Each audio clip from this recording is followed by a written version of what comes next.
Palakpakan po natin ang Panginoon. Ito na nga, hindi ko ma-continue yung excitement ko eh. And, so, umpisa ko siguro sa isang kwento. Meron daw dalawang magsasaka. Amen. So, pangalanan natin sila si Pedro at saka si Juan. So, itong dalawang magsasaka na to ay nakatira sa isang lugar at yung kalayang bukurin ay malapit lang sa isa't isa. Kumaga magkapit-bahay sila. So, pareho sila nagtanim ng pakwan. Alam niyo yung pakwan?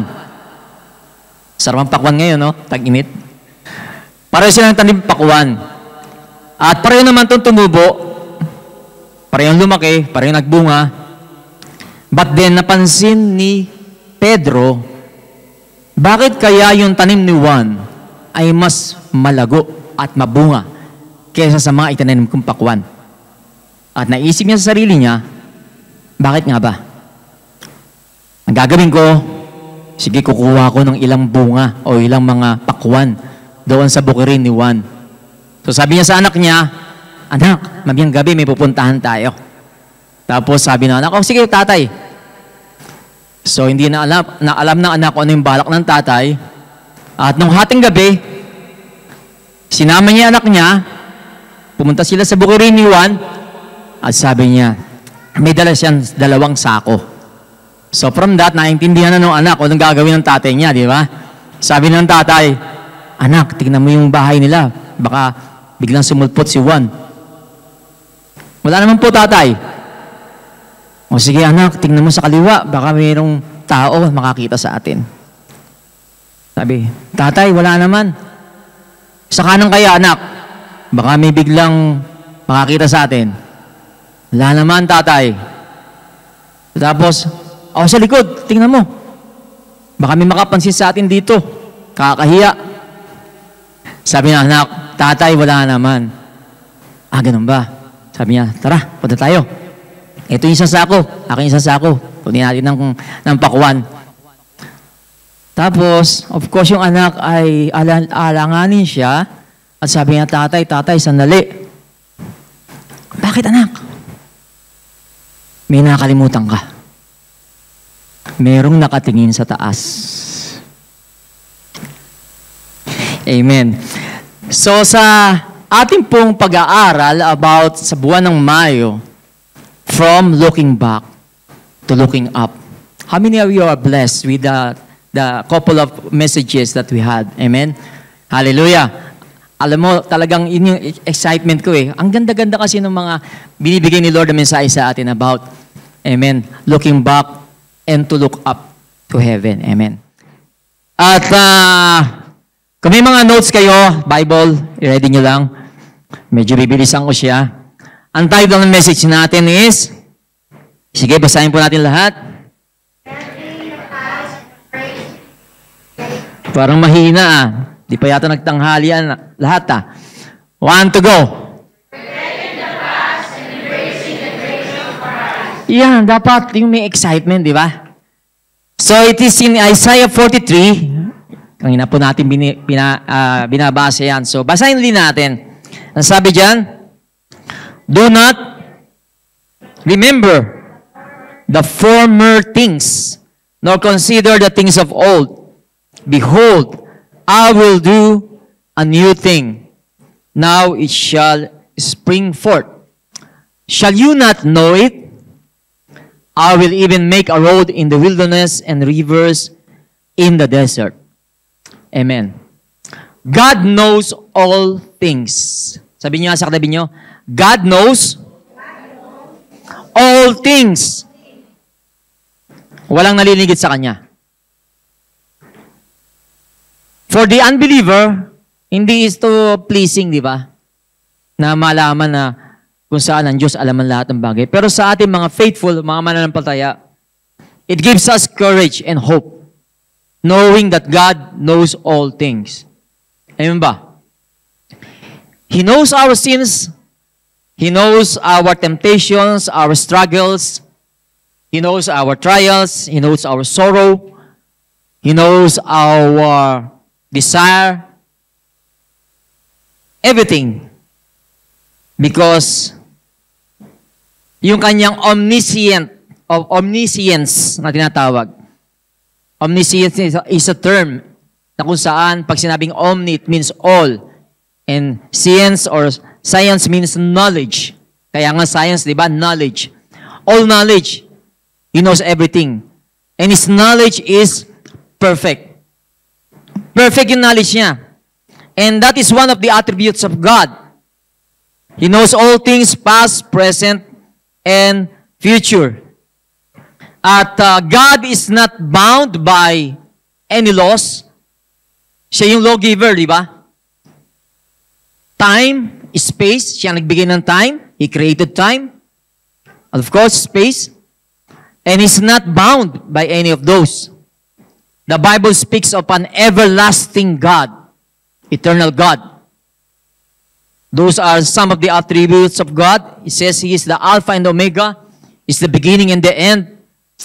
He is the first and the last. He is the omnipotent God. When He said omnipotent God, it means all-powerful God. Kaya nga sa Bible, sabi, nothing is too difficult for Him. Nothing is impossible to Him. Naniniwala ba kayo doon? Amen. Good. At sabi, He is omnipresent God. It means He's all-present.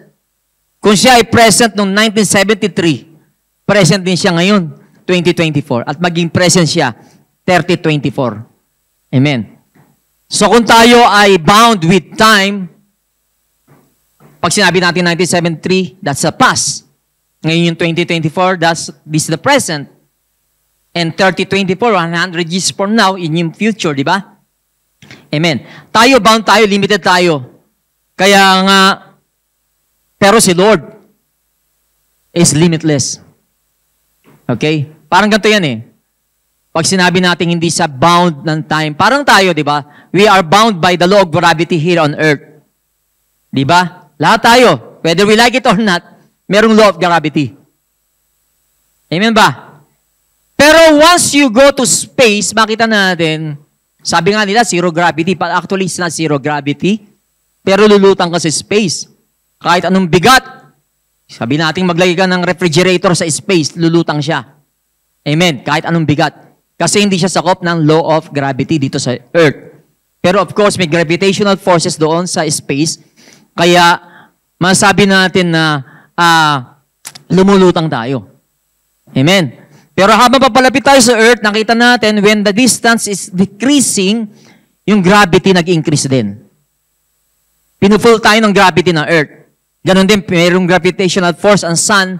Kaya sa space, ganon. Lumulutang ka pero merong naghihigop sa iyo na kung saan force. Okay ba? So, hindi po ibig sabihin zero ang gravity sa space. May gravity po sa space. Kaya lang, hindi siya sakop ng law of gravity dito sa Earth. Nakuha niyo ba? So, ganun si God.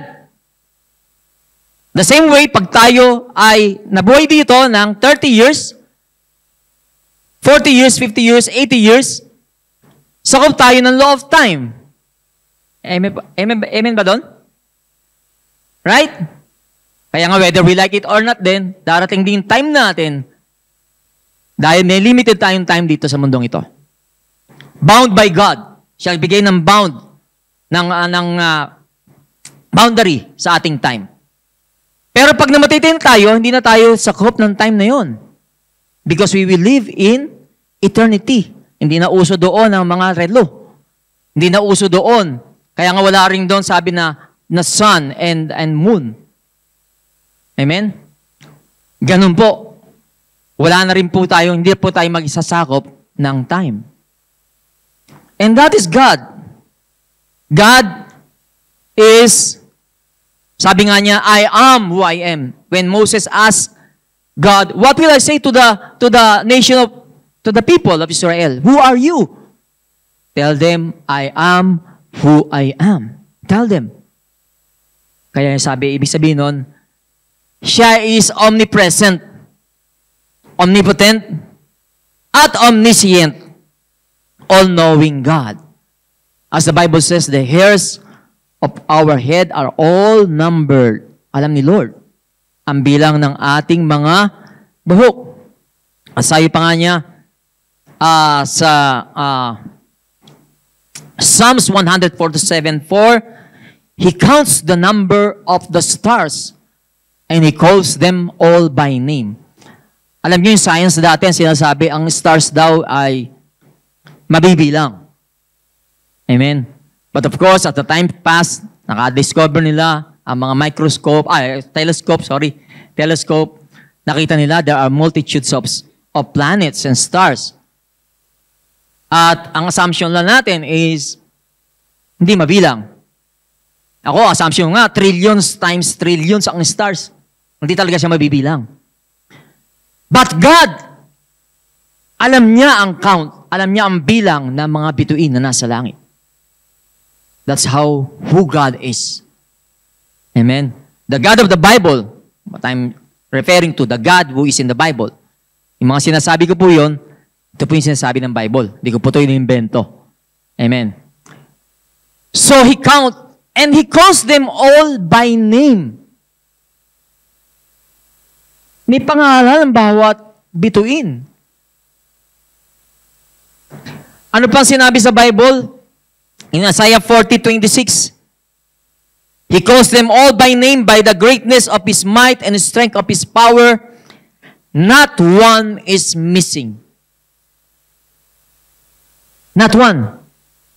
Kung hindi niya plan or will ang isang bituin ay mawala, hindi mawawala ito. So God has comprehensive knowledge. Hindi lang ng kanyang creation. Of course, tayo na creation niya mga tao. Alam niya ang lahat sa atin. Alam niya ang ating mga pangangailangan. Alam niya kung sino nangangailangan. Alam niya yung mga action natin. Alam niya kung nasa isip natin at nasa puso natin, bawat tao. One time nga when I was waiting for my colleagues doon sa Oman, and I see people, walking to and fro doon sa Lulu Supermarket. Sabi ko, ang daming tao. But then bigla akong, in-impress na sa akin ng Panginoon, itong tao na to, alam ni Lord ang iniisip nito. Itong tao na to, alam. Ito, lahat pala kami, alam ang iniisip ni Lord. You know? And I began to praise God. Lord, wow, you are so amazing. Right?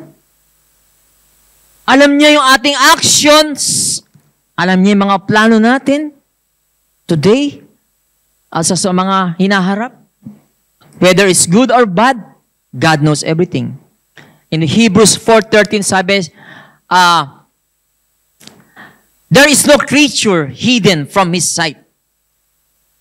But all things are naked and open to the eyes of Him to whom we must give account. Sabi, lahat tayo magsusuli sa Kanya. Walang exempted. Walang pwedeng magsabi, hindi ako sasama doon, hindi ako magsusulit sa Diyos. Darating panahon, lahat tayo magsusulit. Kung ano ang ginawa natin dito sa mundong ito, isusulit natin sa Lord. Lahat. Sabi pa nga, every idle words, mga salita na walang kakwenta-kwenta na binigkas ng bibig natin, we will give an account to Him. Ipagsusulit natin sa Kanya. And every letters, every word na sinasabi natin, because He's a God who is all-knowing God, walang pwedeng malingit sa Kanya. Amen ba? Natatakot ko ba kayo? Nakaka-amaze, di ba? And God has the comprehensive knowledge of our sins. Sabi nga niya sa Jeremiah 16, for my eyes are on all their ways. Ang mata ko, ang paningin ko, ay nasa pamamaraan lahat ng tao. They are not hidden from my face. Hindi siya nalilingid sa akin. Nor is there iniquity hidden from my eyes. Lahat ay open at naked sa mata ng Diyos. Naalala niyo si David? David sins. He sinned by Bathsheba. David tried to hide his sin. Although he knows that God knows everything. But he tried to hide it from the people. Sa mga nasasakupan niya. sa kanyang pamilya. Pero kay Lord, walang nalingid. Amen. In-expose niya yung kasalanan ng David through the mouth of Nathan, Prophet Nathan. Sinabi niya, David, ikaw yun. Nung una, sabi ni David, dapat yung mga gumagawa ng tao, kasi may sinabing isang kwento si Nathan, yung mga ganong gumagawa ng tao, dapat sa kanila patayin. Kasi raw, yung lamb o yung kordero na pag-aari ng isang tao na mahal niya, ay kinuha ng isang mayaman na pagkarami-rami ang kanyang tupa, nung may dumating na bisita, kinuha yung nag-iisang tupa nung lalaki, nung tao na yon, nung kanyang kapitbahay na mahal niya yung tupa na yon para ihanda sa kanyang bisita. Sabi niya, that's wickedness. And God said, you are that person. You are that man, David. Kanina siguro yung kwento. Naisip niyo yung kwento sa pakwan, no? Napakasama naman ni Pedro. I don't know kung nagsabi sa atin ng Panginoon. Ganun ka rin naman eh. Although masakit, pero kung yung katotohanan, dahil alam ng Diyos, that's it. It will be health to our bones. It will be health to our soul. Na malaman natin pagkakamali natin. Na malaman natin tayo ay makasalanan. God's foreknowledge is precise. Exactly. Pag sinabing foreknowledge, He knows the future. Alam niya. It refers to His ability to know everything, including future events, before they happen. Kaya itong Bible is filled with prophecy. Fulfilled and to be fulfilled. No other book can compare with the Bible about prophecies. Right? Kaya napaka sarap basahin ng Biblia. Hindi yung lagi tayo napipilitan lang magbasa, kundi excited tayo. Di ba? Sapagkat lagi may bagong bagay na i-reveal sa atin ng Panginoon. At sabi niya, you shall know it. We as His chosen people, a chosen generation shall know it. Wag nawa tayong ma-deny ng privilege na yon. To know the new things that God has prepared for us. To know the secret things of God. Nadidinay kayo ng mga blessings, nadidinay kayo ng hidden secret ni God na ni-reveal niya sa atin. So God's foreknowledge is precise. Kaya sabi niya nga, I am who I am. Inulit pa niya, He said, thus you shall say to the children of Israel, I am has sent to you. Exodus 3, 2,000 years ago na sinabi to. Pero still, yung sinabi niyang I am, He's the I am. Hindi I was. Praise the Lord. So why we are learning about that? Kung sino si Lord. Sige na isip nyo, alam na namin niya matagal, pastor. Alam na namin matagal. Pero what is God trying to emphasize to us today? You know, when I was meditating this, sabi nga sa Bible, pati yung mga sand, di ba? Kung pupunta ka sa Jumeirah Beach, ang daming sand. Kahit ano sigurong knowledge ng tao, hindi kayang bilangin ng sand sa Jumeirah Beach or sa Sahara Desert. But the Bible says that even the sand, alam niya ang bilang ng sand. Alam niya ang tubig. Kung gaano karami ang volume of mass ng tubig dito sa mundong ito. Alam niya lahat. Kaya nga, even His thoughts, ang sabi sa Bible, just like the heaven is high above the earth, so my thoughts are higher than your thoughts, and my ways are higher than your ways. Ang kaisipan ko, napakalayo sa kaisipan ng tao. Pag samasamahin mo ang dunong ng tao, malayo pa rin sa aking kaisipan. Ganun kataas ang kaisipan ng Diyos. Right? Yung lagi yung ginagawa ng ilustrasyon, pag tumingin ka sa dagat na pagkalawak-lawak, di mo alam kung saan ang katapusan ng dagat. Ganon ang karunungan ng Diyos. Ganon ang pamamaraan ng Diyos. Kumpara sa atin, nakukuha ka ng isang tasa o isang cup ng tubig sa dagat, ganon lang ang kaisipan natin kumpara sa kaisipan at pamamaraan ng Diyos. Right? So, His foreknowledge is precise. He knows that is His nature. Yan po yung nature ni God. Hindi niya pinipredict yung future, kundi alam niya talaga yung mangyayari. Hindi hinuhulaan lang niya, pinipredict. He knows everything that will come to pass. He knows our sins. And anong ibig sabihin ng sinabi niya ditong, do not remember the former things nor consider the things of old. Ano ba yung konteksto ng message ng mga verses na to? Ito kasi yung promise ni God to remind the nation of Israel that alalahanin nyo, kung naalala nyo yung dati na kung saan na ang iyong mga forefathers ay niligtas ko from Egypt, slavery, at sila ay dinala ko sa promised land. Sinabi niyan, do not remember the former things. Huwag na kayong mag-dwell dito. Amen. Sa ganitong kaisipan, sapagkat meron akong bibigay sa inyo na bagong mga bagay. And this time, they were in exile in Babylon. Bakit sila na-exile sa Babylon? Sino nakakaalam?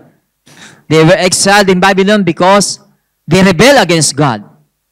Ano yung rebellion nito? Here in Isaiah, in the book of Isaiah, you will read here, about the sin of Israel. At yung sin na yun is yung old sin, yung idolatry.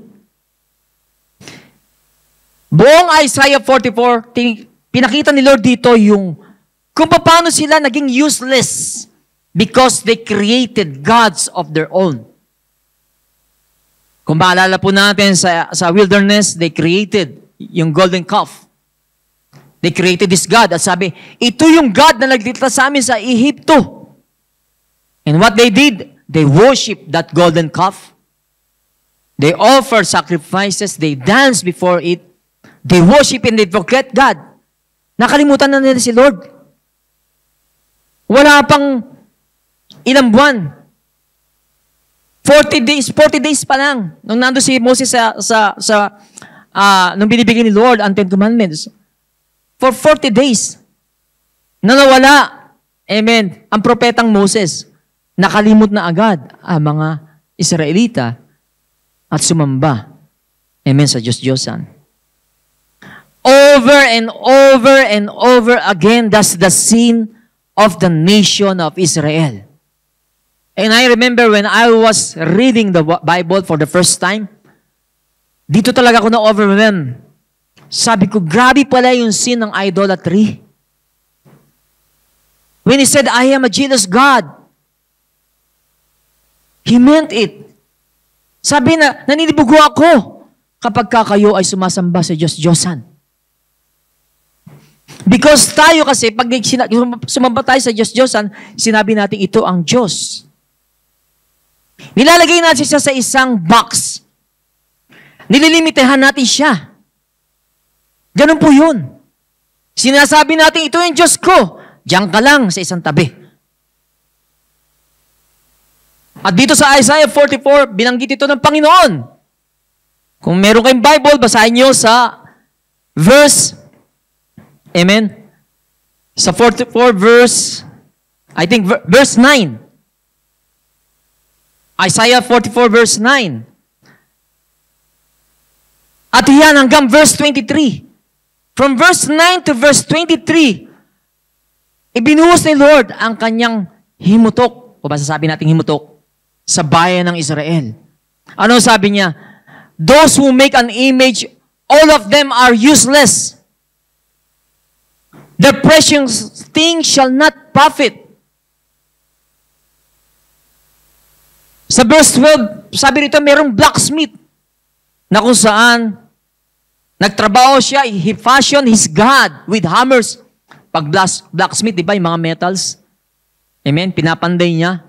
So sabi niya, merong blacksmith. Pinasyon niya yung image niya. Gumawa siya ng God's image of God. Amen? Na metal. Sabi niya, binigay niya buong lakas niya. Alam niyo yung mga blacksmith, of course, malalakas yan, di ba? Sabi, binuhos niya ang kanyang lakas upang pandayin ang kanyang Diyos. Kahit nagugutom siya. Kahit wala siyang tulog. Amen. Ganun niya ginawa ang kanyang Diyos. Nagpakahirap siya. Kaya sabi niya, those who make carved image, they are useless. Wala po tayong mapapala sa paggawa ng Diyos-Diyosan. At tapos sabi niya sa verse 13, yung mga craftsmen, gumawa siya, nagminag na ng chalk. Amen. Gumawa pa siya, meron siyang compass. Tapos gumawa siya ng figure of a man, according to the beauty of a man, that it may remain in the house. Tapos meron naman daw na isa, gumawa ng Diyos-Diyos ang kahoy. Sabi, nagtanim siya ng puno. Cedars, oaks. Tapos pinutol niya ang puno. Gumawa siya ng Diyos niya. At yung mga pinagdabasang kahoy, ginamit niya para magluto ng ulam.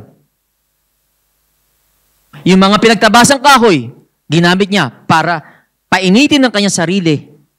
Ang sabi niya, I am warm. I can see the fire. At tapos yung hiniluman niyang kahoy na yun na Diyos-Diyosan, sabi doon, sabi dito, amen, indeed, He makes a God and worships it. He makes it a carved image and falls down to it.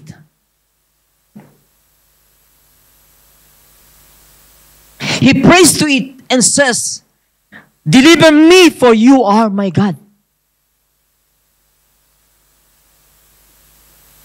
Kaya nakita ko dito yung grief ni Lord when we are, amen, worshiping idols. God created us according to His likeness and image. And there's a lot of people who are creating God according to their likeness. According to what they like. Amen. Kaya, marinig mo mga tao, sino ang Diyos sa iyo? Yung Diyos na aking kilala. Siya yung Diyos na mabait. Yes, nagkakasala ko, pero hindi na ako hayaan na mapunta sa impyerno. Kasi mabait naman ang Diyos. Mapagpatawad siya. We creating a God who is unjust. Pag sinabi natin ganun. May ibig sabihin, siya ay hindi siya righteous judge. When we are saying that God, amen, will not look to my sin. Sabihin natin, ang Diyos naman, maintindihan naman niya ako kung bakit ako nagsinungaling. Naintindihan niya naman ako kung bakit ako ng babae, ng lalaki. Kasi malungkot ako eh. Maintindihan ng Diyos yun. Alam ko, ganun ang Diyos. Isn't it we are creating God like that? Who is not the God of the Bible. Because God, in the Bible, is looking at us right now and He says, no one is good. No, not one. Lahat tayo. Isipin mo maliit na kasalanan at malaki, sa harapan ng Diyos, kasalanan niyon. Parang ganito yan eh. Kung kayo may credit card, bumili kayo ng isang pirasong sili, at saka meron kayong mga binili pang ibang klaseng gulay, pagka sinwipe nyo yung card ninyo, andun pa rin yung 15 pills na sili, di ba? Right? Kasama yun sa inutang mo. Amen ba? So, ganun din tayo sa Panginoon. Hindi pwede sabihin, Lord, pwede ba maliit lang naman ang aking pagsisinungaling? Patawarin mo na ako dito. No. Hindi ganun ang Diyos. Na basta tayo patatawarin sa kasalanan natin. Kailangan may magbayad ng ating pagkakautang. I don't know. Kung 50 fields lang utang natin kay Lord. Siguro lagpas-lagpas pa sa ating utang natin sa Kanya, di ba? Sa tingin nyo ba, pag umarap tayo kay Lord, pababayaan lang tayo sa mga utang natin? Hindi. Unless mabayaran natin, in which hindi natin kayang bayaran utang natin kay Lord.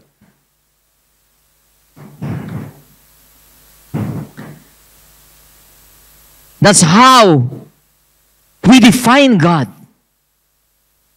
The God who created everything, the God who is in heaven. We define Him according to what we like.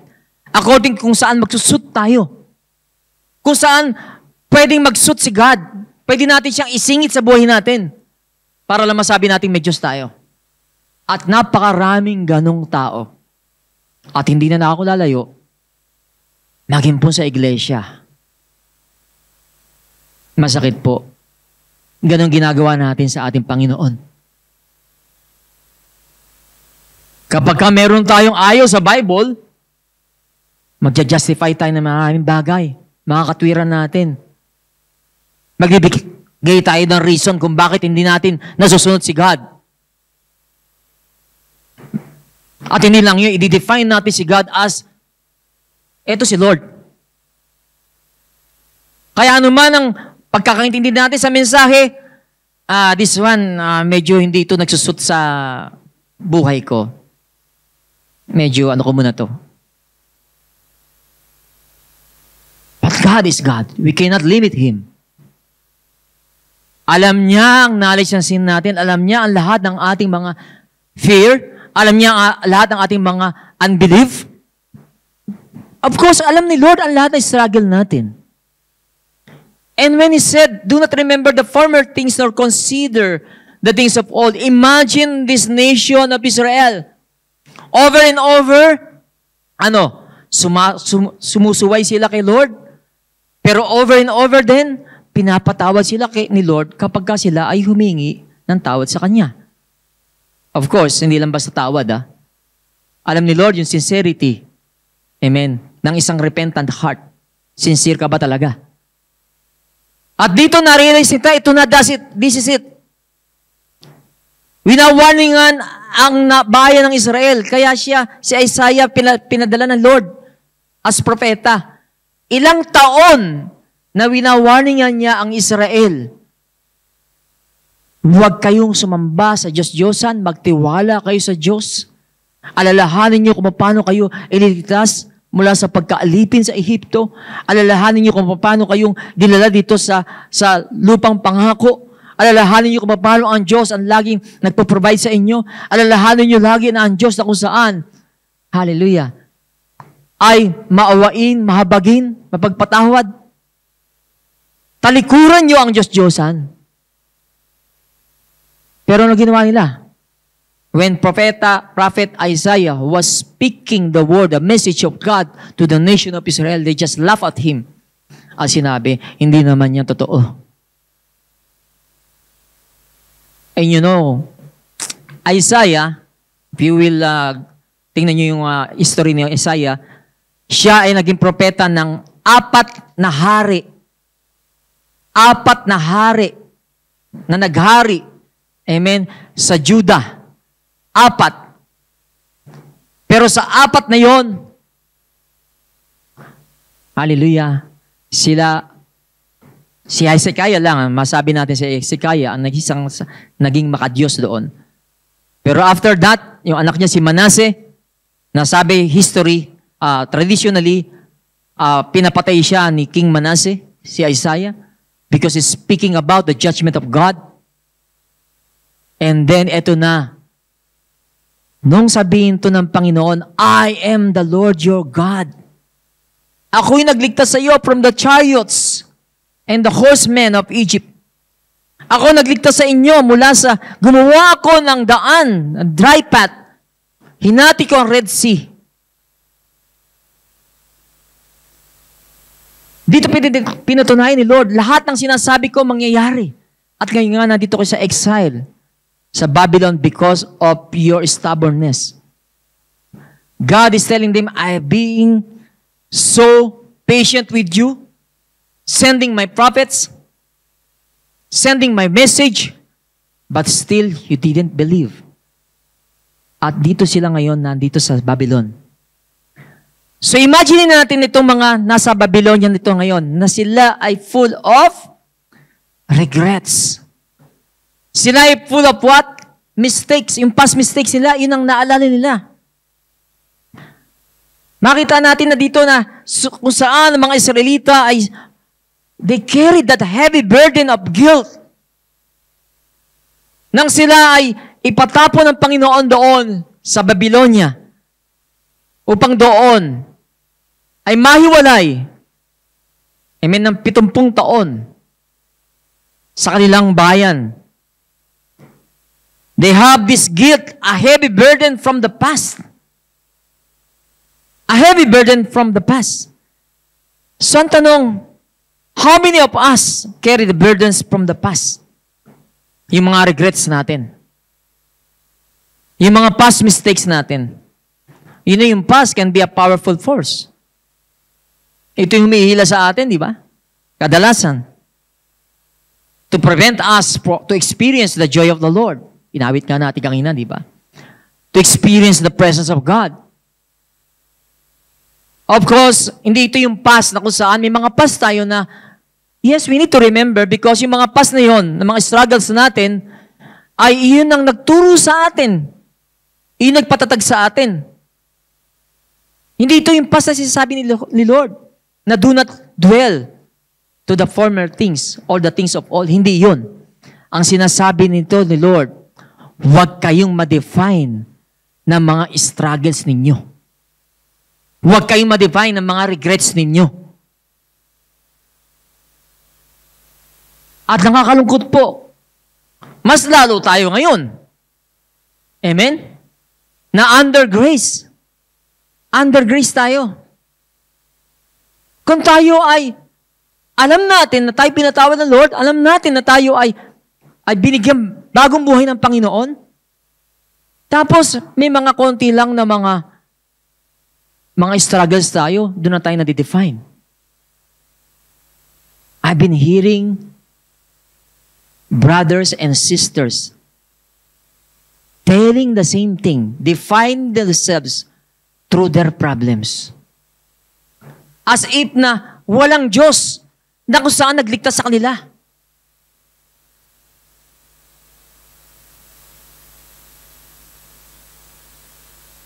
Di ba? Napakarami na kung saan hindi nag-grow because yung force ng past na yon is continuously pulling them away to experience the peace, the joy that God offers.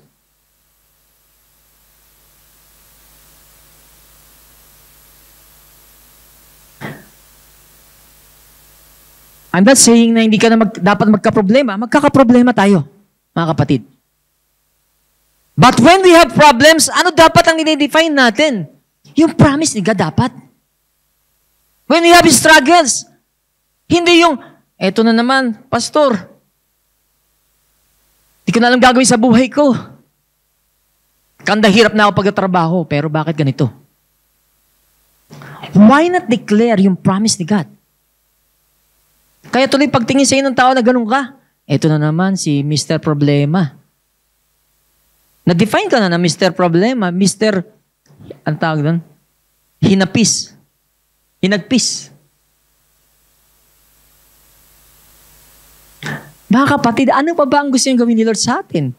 Yung pinakamalaking problema natin, na kamatayan, o papunta sa impyerno, sinolve na ni Jesus.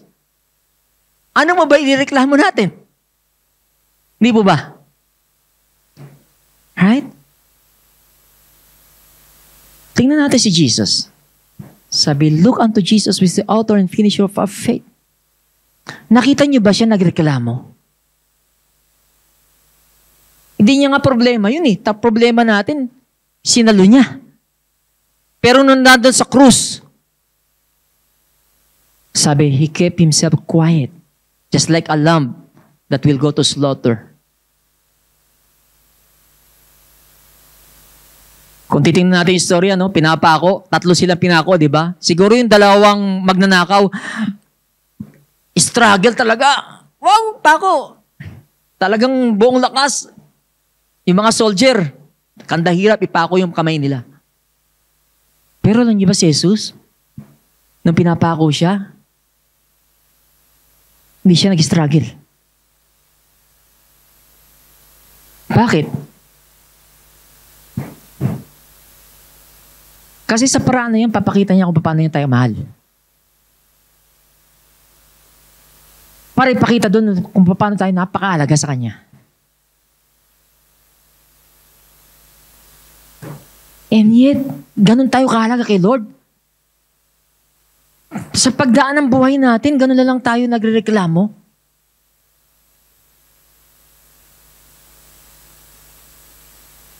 Na parang wala bang halaga ginawa ni Lord sa atin?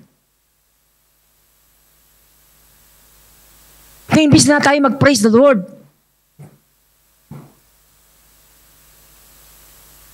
puro tayo, Lord, nandiyan ka ba? Kalimutan mo na ba ako?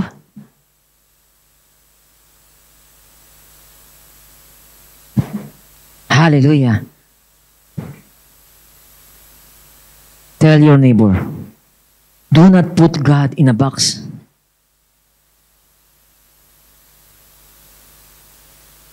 Do not put God in a box.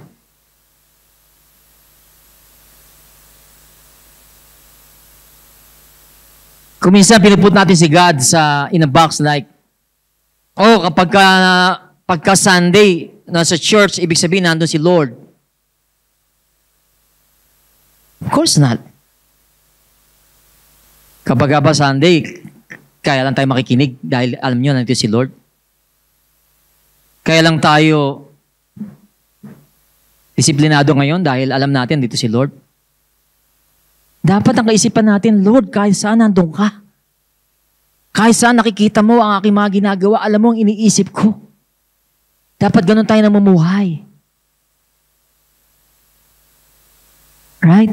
Yes, we thank God that has given us this Sunday fellowship na we can gather together. Pero ang tanong, yung mga susunod na araw, saan natin nilalaan ito?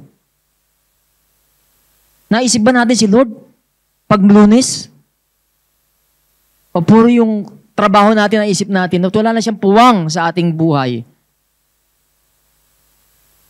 Lalo na pag Martes. Naalala niyo ba yung mensahe? May puwang ba yung mensahe ni Lord last week? Pag Martes. Or Miyerkules, Webes, Biyernes. Sino nakakalala ng message last week? Right? Ganun po tayo, kaya tayo nandito. To seek Him.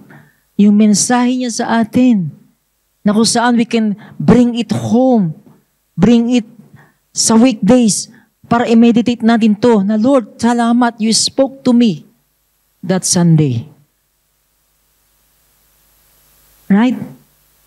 Ganun dapat tayo, minimeditate natin siya. I'm doing that. Minimeditate ko yung mga mensahe ni Lord. Hindi lang para sa inyo, para sa akin din eh. But I see to that na, Lord, ito yung binigay mo sa akin.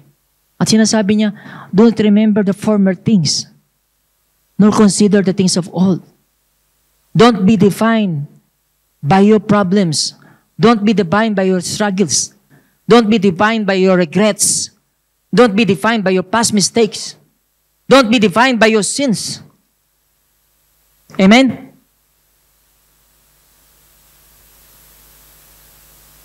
Forget the things of the past. Do not dwell on the past.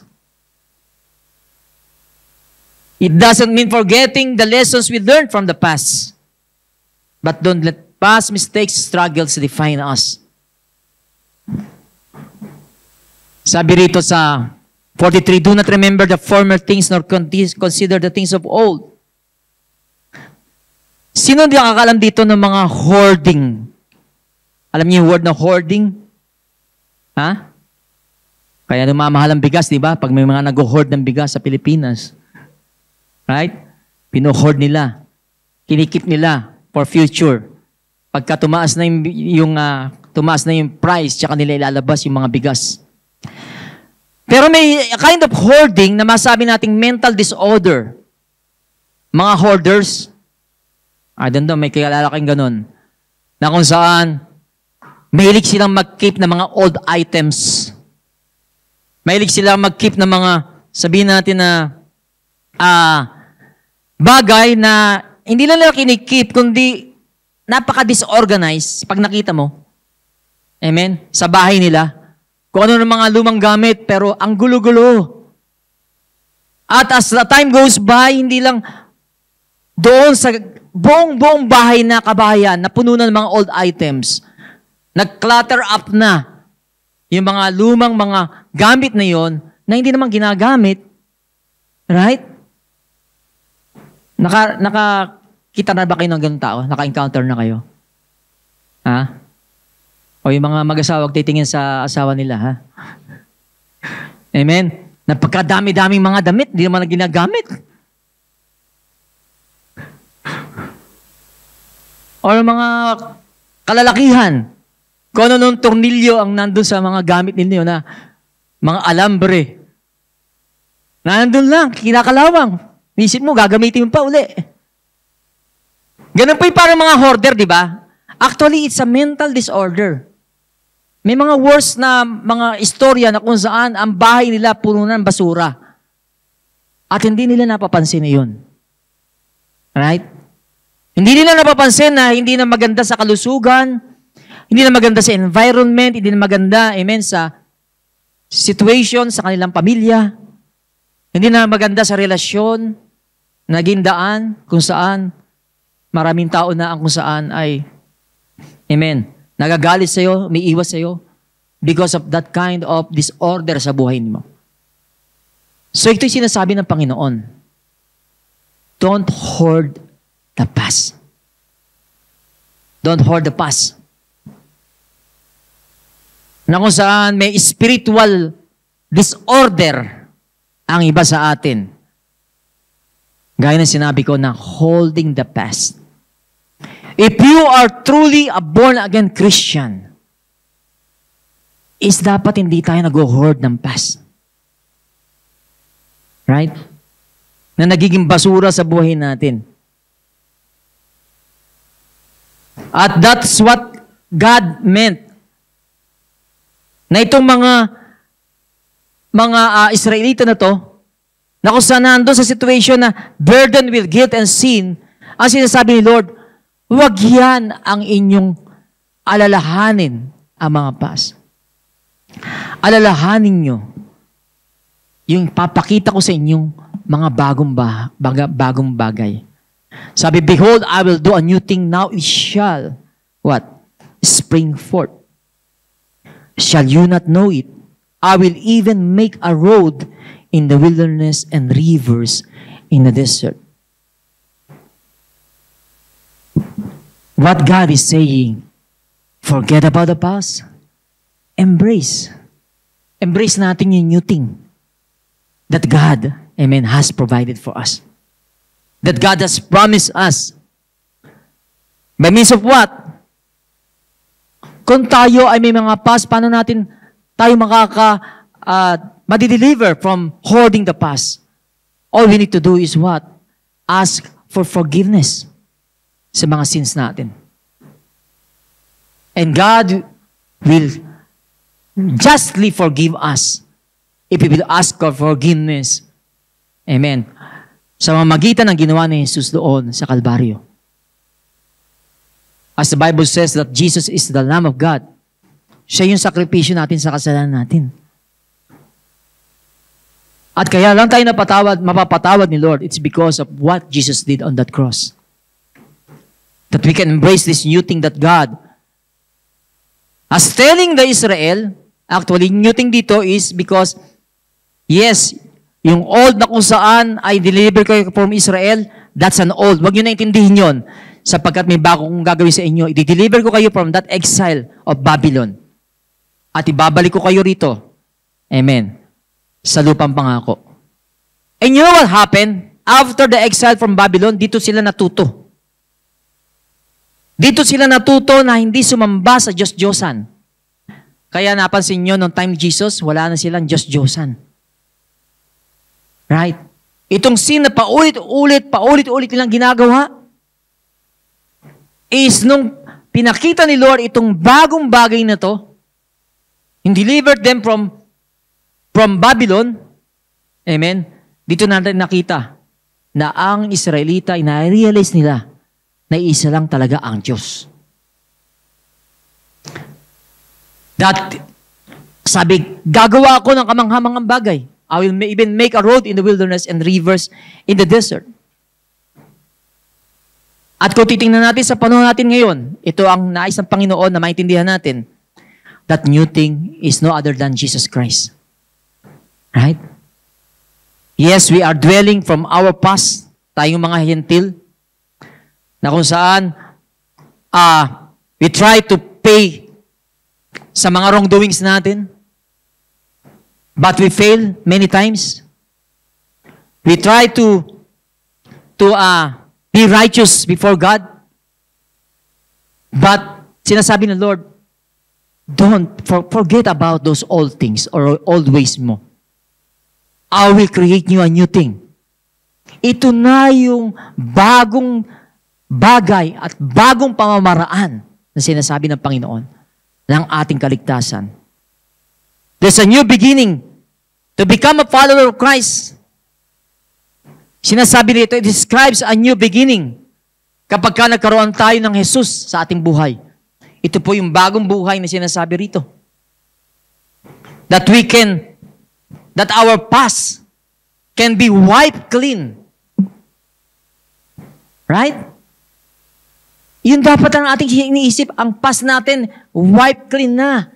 Ano man ang sabihin ng tao sa atin, hindi yun ang mahalaga. Ang mahalaga kung ano sinasabi ng Diyos sa atin. Right? Ano sinasabi ng Diyos sa atin ngayon? Na nakikita niya sa atin ngayon, ang katuwiran ni Jesus. Nakikita niya tayo ngayon, na kung saan, bago nila lang. Nakikita niya tayo ngayon, na kung saan, reborn in faith. Nakikita niya tayo ngayon, na binigyan niya ng karapatan na tawagin niyang anak. Nakita niya tayo ngayon, na kung saan mga believers, followers of Christ, hoping always forward to God's promises sa ating buhay, ngayon, at maging sa hinaharap. Kaya nga sabi ni Paul, amen, ito yung dineclare ni Paul, brethren, I do not count myself to have apprehended. Sabi niya, hindi pa ako nakaka-reach doon sa perfection. Imagine Paul, no? Yung kanyang sakripisyo sa gospel. Pero sabi niya, mga kapatid, huwag niyo ko tingnan na I've already completed. Hindi ko pa na-attain yung glory na yun. Amen. But one thing I do, forgetting those things which behind. Alam niyo ba si Paul, dati siyang persecutor ng Christian, di ba? Hindi siya pinupul ng pas na yun. Na kung saan ang dami niyang kung saan ay bumoto para ipapatay yung mga Christian. Bumoboto siya. O patayin to, batuhin to. He cast his votes. Sabi nga ni Paul, I am the worst sinners kumpara sa inyo. Pero what? Ang sabi niya rito, I forget those things which are behind. And reaching forward to things which are ahead. He look forward to the new things. He look forward to the new future. At ano yun? Sabi niya, press on. I press on. Ito yung pinagsisikapan ko. I press toward the goal for the prize of the upward call of God in Christ Jesus. Alam niyo ba, bawat isa sa atin may calling? Kung ikaw isang mananampalataya, ikaw born again, meron kang calling. And that calling should define you kung sino ka. At doon ka magpe-press on. Yun yung goal natin. Tinawag ako ni Lord. Tinawag ako niyang anak. Tinawag niya akong servant. Tinawag niya akong follower. Yun po ilan sa mga calling natin. At yun ang ginagawa ni Paul. Alam niyo ba, nung time na yun, marami mga Kristiyano ayaw sumama sa kanya. Kasi ang tawag sa kanya, di ba iyan yung nagpe-persecute? Takot silang sumama kay Paul. Pero hindi siya nagpa-define doon. Through his actions, through his life, through his ministry, pinakita niya doon. Na ako, dinidefine ako sa calling ni God. Kung sino ako. O maybe hindi niyo pa alam yung calling ninyo. Mga kapatid, may calling po ang bawat isa sa atin. Amen? Hindi tayo spectator lang dito. Tagamasid. Tayo ay participator sa kanyang kingdom. And Jesus said, the harvest is truly plenteous. Kung dati tayong mga idol worshiper, ngayon hindi na tayo na-define doon. Ma-define tayo na tayo ngayon ay true God. Yung totoong Diyos ang wino-worship natin. Eh yung calling natin, pag nasa office tayo, pakita natin. And yet, ibig sabihin po, hindi po pag sabing idol, meron kang estatwa doon sa office mo, sa desk, hindi po. Ang idols po is come in many forms. Pag yung pamumuhay natin, yung oras natin ay binibigay natin sa isang bagay na mas mahalaga kaysa sa Diyos, yun po yung ating idols.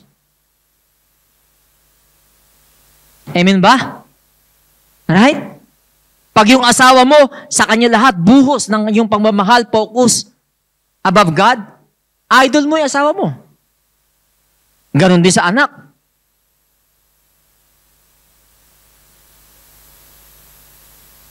Ganon din sa karir, sa trabaho, na naging idol natin, trabaho natin. Na kapag bibigyan natin ng time si Lord, kakapiranggot na lang. Naubos na sa iyong Diyos-Diyosan. Could it be your screen time? Sa panahon nga natin ngayon.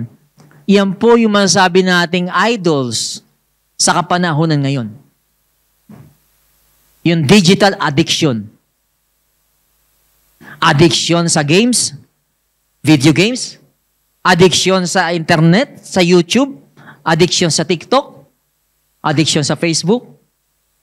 Paano kapag nakikita sa opisina mo? Are you really a true worshiper of God? Or God is reminding you from time to time, alam mo anak, ginagawa mo ng idol yung internet eh. Wala ka ng time sa akin. But there we are stubborn, katulad ng mga Israelita. Recently, ni-rebuke ako ni Lord. May rebuke ako. Testimony ko. Naikayat ako ng YouTube na, mahilig ko kasi sa boxing, no? Mga boxing. Nakakita rin asawa ko yan. Paggabi, basta gano'n ako ng gano'n ng YouTube. Eh, pala napupuyat na ako minsan. And God rebuked me. Ano ba yung rebuke sa akin ni Lord?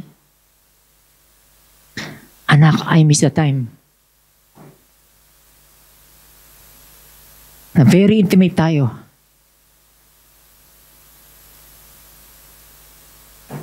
I break the heart of God. I broke His heart. And it breaks me also. Napakadali po nating sumamba ng Diyos-Diyosa natin. Huwag po tayo maging complacent.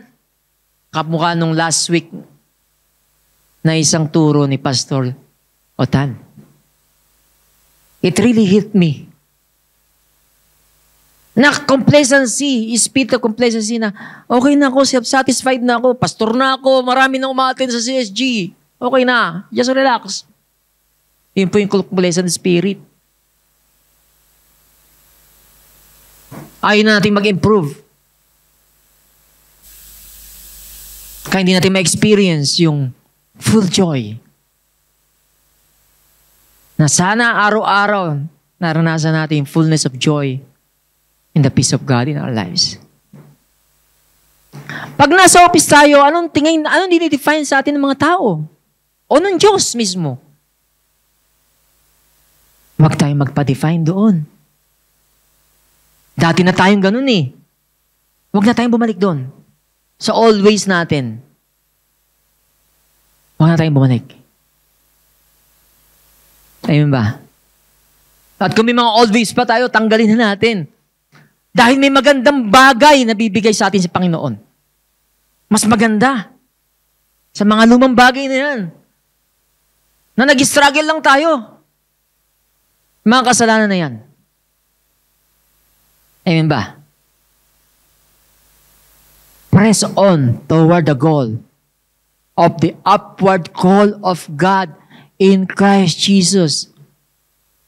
Kung hindi nyo pa alam, ngayong gabi, mag-pray kayo, Lord, ano ba'y calling mo sa akin? Make your life and time productive sa kingdom. Hindi natin alam kung kailan tayo rito sa mundong ito. Don't define yourself na laging, wala akong oras.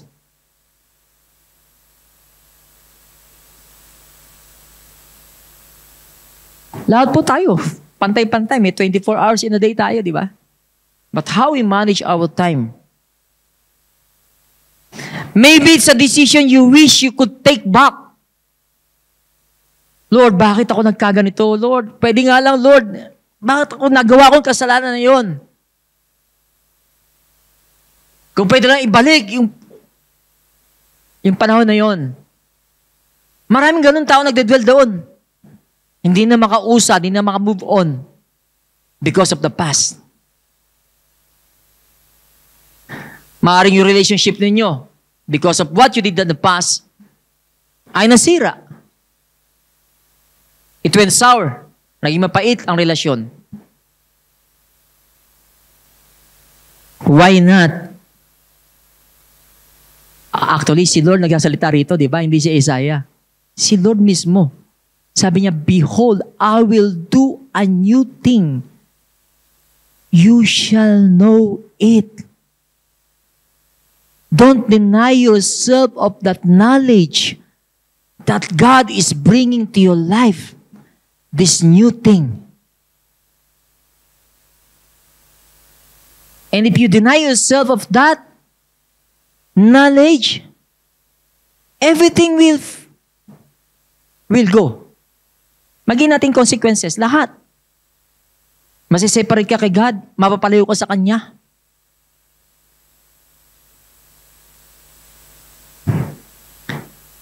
The Bible tells us in Philippians 3:13, amen, ito yun, forgetting those things which are behind, reaching forward to these things that are ahead. Let go of the past, embrace the amazing gift of God's grace sa ating buhay. Embrace the new life in Christ. Sabi sa 2 Corinthians 5:17-18, therefore, if anyone is in Christ, he is a new creation. All things have passed away. Behold, all things have become new. Now all things are of God, who has reconciled us to Himself through Jesus Christ, and has given us the ministry of reconciliation.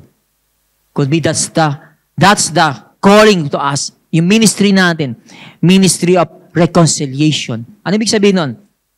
Nung tayo tinawag ng Panginoon, nung tayo niligtas sa Panginoon, nagkaroon tayo ng reconciliation kay God. At yun yung ministry natin. Maraming tao, hindi sila peace with God. They are enemies of God. Dahil tayo may ministry of reconciliation, amen, iahayag natin sa kanila na pwede silang makipag-isa kay God sa pamamagitan ni Kristo. Iyon po yung main calling natin ng bawat isa sa atin. Through our action, through our lives, through our mouth, through our confession. Amen. Iyan po yung ating ministry. Amen ba? Na pag nakita tayo ng tao, i-define tayo na, wow, this is really a servant of the living God. Amen ba? Doon tayo ma-define. At of course, ma-define ng Diyos kung sino tayo. That one day, ang sama yung isang dinefine ni Lord, no? You wicked servant. Bigay ko sa yung talento na to, hindi mo ginamit. Pero sabi niya, meron dinefine siya, well done, good and faithful servant. Anong gusto niyo ma-define?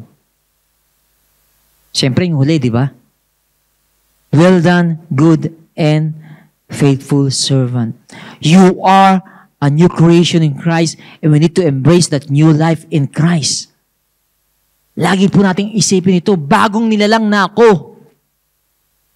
Right? Bagong nilalang.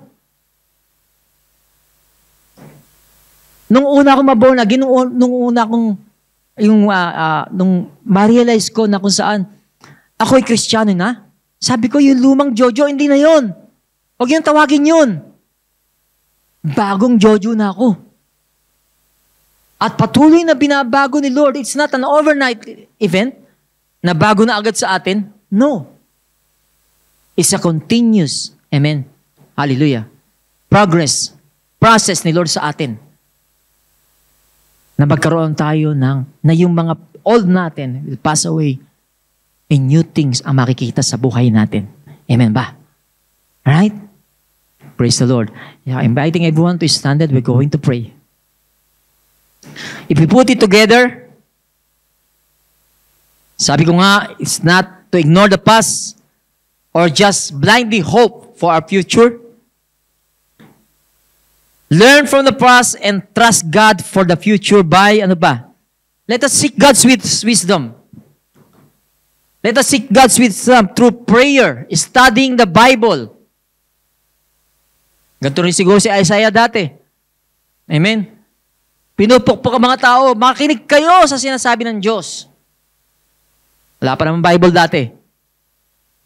Pero tayo ngayon ganun. Nire-remind tayo ni Lord. Sabi niya, basahin ninyo ang aking salita. Manalangin kayo. I-acknowledge natin yung limitation natin. Right? We cannot do anything without Him. Trust God that He is in control. Ano may situation nyo ngayon? Trust Him that He is in control. No temptation is given that is common to man, that we cannot bear it. But through the temptation, He will make an escape for us. Right? Wag yung kung saan. Lagi nating inaari, alam mo yung pinagdadaanan ko, hindi mo naman pinagdadaanan eh. Mas mabigat pinagdadaanan ko. No. Pare-pareho lang tayo yung pinagdadaanan. No temptation that is common to man. Pero mapalad ka kung mabigat yan sa'yo.